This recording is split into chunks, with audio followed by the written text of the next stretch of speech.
Oi, gente! Como vocês estão? Eu espero que vocês estejam muito bem e se cuidando nessa pandemia. Sejam bem-vindos a mais um vídeo no canal. Tendo em vista esse cenário político totalmente caótico pelo qual nós estamos passando no ano de 2020, hoje eu resolvi trazer para vocês 5 livros que falam sobre política e direito, pelos quais vocês vão se apaixonar, pois além deles expandirem e introduzirem o conhecimento de vocês na política, para quem quer seguir a carreira do direito, vai servir como um direcionamento muito bom. Então eu espero que vocês gostem muito desses 5 livros que eu vou indicar para vocês. Chega de falação e vamos lá pro primeiro. O primeiro livro que eu trouxe para vocês é muito famoso, O Príncipe, desse lindo aqui, Maquiavel.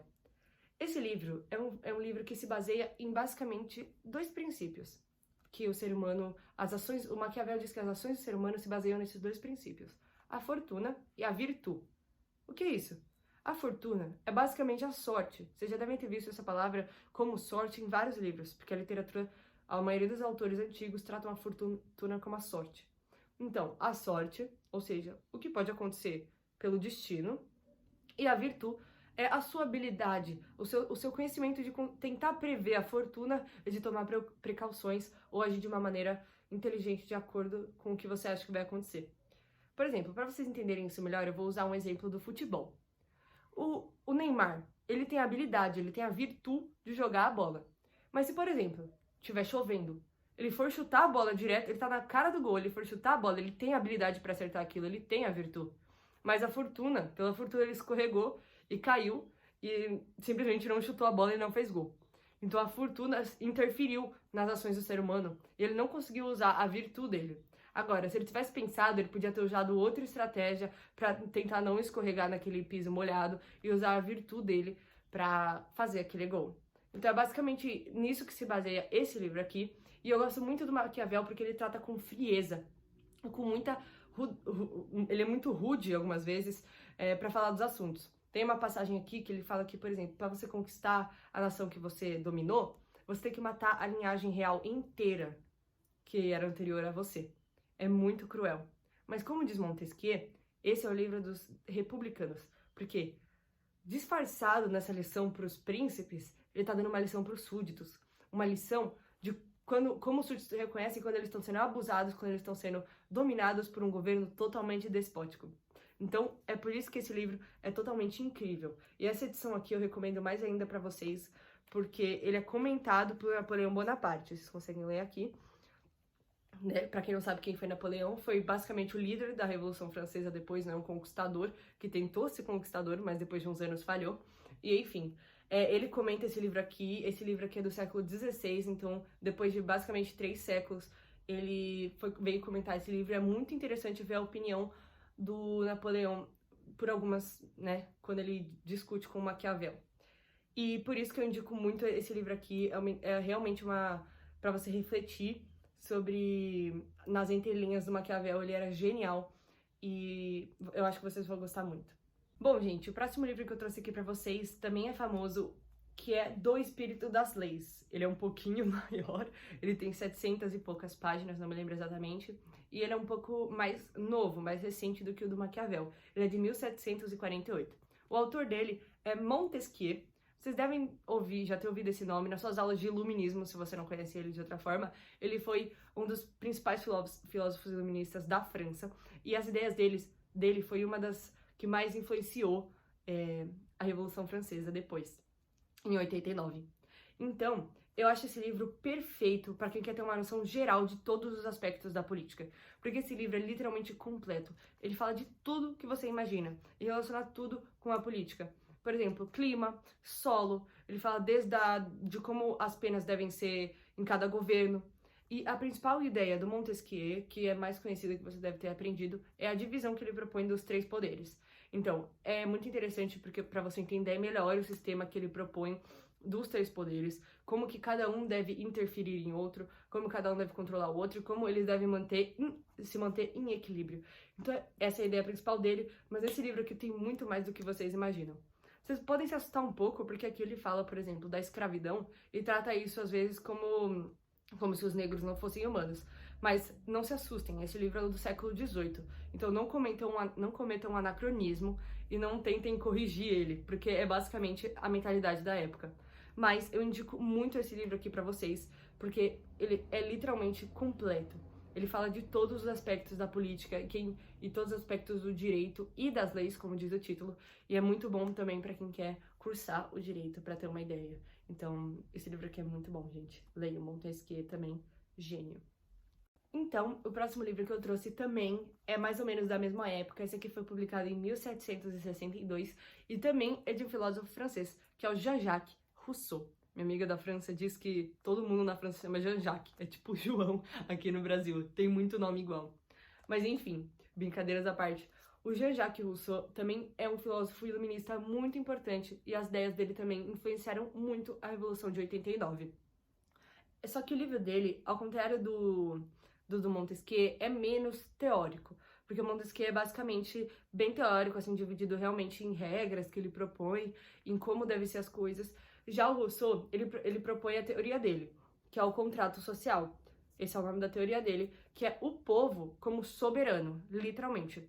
É como se fosse uma democracia e aí ele propõe o povo como o soberano e como as leis e como o governo deve se relacionar com o soberano.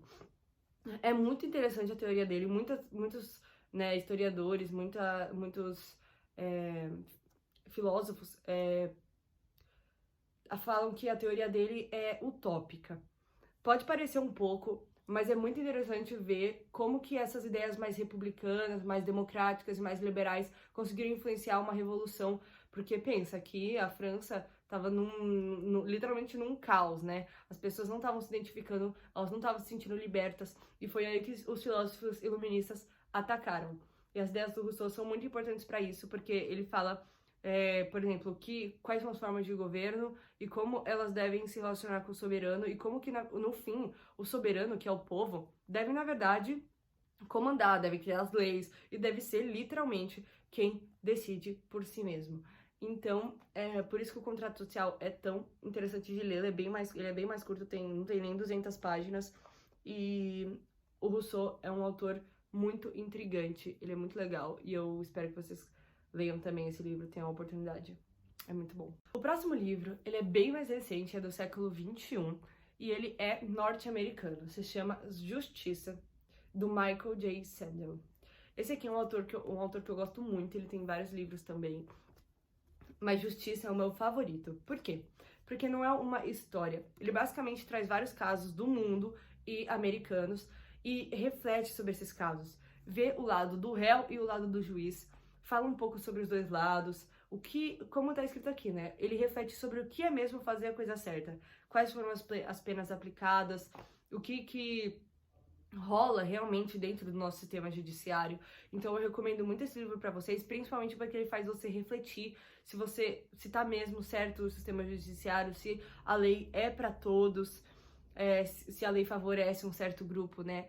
Se exclui as minorias, faz nós refletirmos sobre os nossos próprios valores, sobre qual é o nosso senso de justiça e do que é fazer a coisa certa, do que é certo e errado, ele reflete sobre isso. Então esse livro, assim, também ele parece mais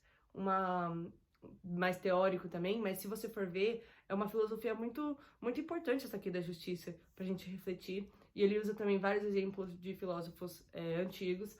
Então eu recomendo muito esse livro aqui. É bem legal também para quem quer fazer direito e para quem quer entender melhor a nossa máquina judiciária. O último livro que eu trouxe aqui para vocês é de um autor simplesmente genial, George Orwell. Vocês devem conhecer esse nome pelo livro também 1984. Eu não trouxe ele hoje, mas é um livro que eu também recomendo super. E depois eu faço uma resenha dele para vocês, se vocês quiserem. Esse aqui que eu trouxe hoje é A Revolução dos Bichos. Muito famoso também. É uma das melhores sátiras, pra mim, é a melhor sátira da face obscura, assim, da face que a gente não conhece do mundo moderno. E esse aqui é do século XX, tá? E pode parecer bobo quando você começa a ler, porque é literalmente uma revolução de uma fazenda, dos bichos de uma fazenda contra os humanos. Porque eles acham que se libertando dos humanos, eles vão ser realmente livres. Mas aí os porcos, da capa, os porcos, eles começam a comandar aquela nação de animais e começam a modificar as regras, começam a modificar as leis a favor deles. E aí quando os animais questionam o resto, né, quando a plebe questiona porque as leis mudaram, eles simplesmente arranjam uma desculpa e falam que sempre foi daquele jeito e que eles que não tinham interpretado da maneira certa. Então, é muito interessante porque a gente pode trazer esse conceito para hoje em dia, para governos que querem driblar o povo e colocar leis que os favorecem, que favorecem. É só você ver os juízes que mudam o próprio salário para, tipo, aumentam o seu foro salarial, o seu teto salarial, e o povo nem tem nenhum direito de opinar nisso. Esse livro aqui faz você refletir muito sobre o que realmente é liberdade, se os bichos realmente ficaram libertos depois de ter se livrado, e como isso, o Montesquieu trata disso também. Como uma noção de liberdade extrema também é ruim. Para você ter um governo bom, é preciso moderação.